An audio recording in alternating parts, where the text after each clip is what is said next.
संपत्ती त्या सकळा देवच ज्यांनी आपल्या हृदयामध्ये साठवलेला त्या देवाच्या बरोबर राजाचा नेते वैभव सांगाती तुकोबाई म्हणतात जिथं राजा निघाला तिथं राजाचं वैभव येणार नाही.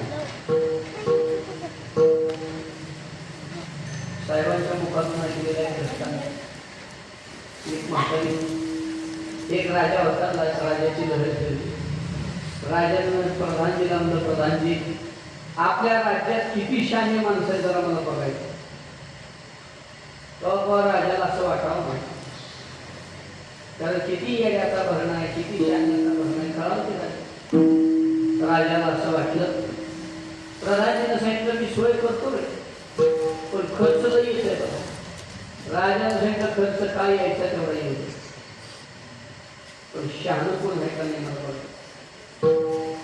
मग यांनी दौडी पिटी सगळ्या राज्यामध्ये आणि सांगितलं अमुक तारखेला आपले राजेसाहेब सगळ्या गावकऱ्यांसाठी एक सोय व्यवस्था करणार. एक असा मोठा मंडप मागला जाईल. त्या मंडपामध्ये ज्या ज्या वस्तू असतील त्या सगळ्या वस्तू फुकट राहतील. कोणाला काय काय किती घेऊन जायचं ते घेऊन फुकट सगळं. 1 रुपया त्याला द्यावा लागणार नाही. असा मंडप मागला मोठा.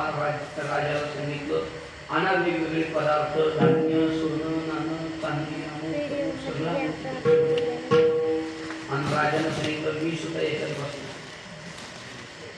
आणि राजा खुर्ची टाकून बसला. त्याचा अर्थ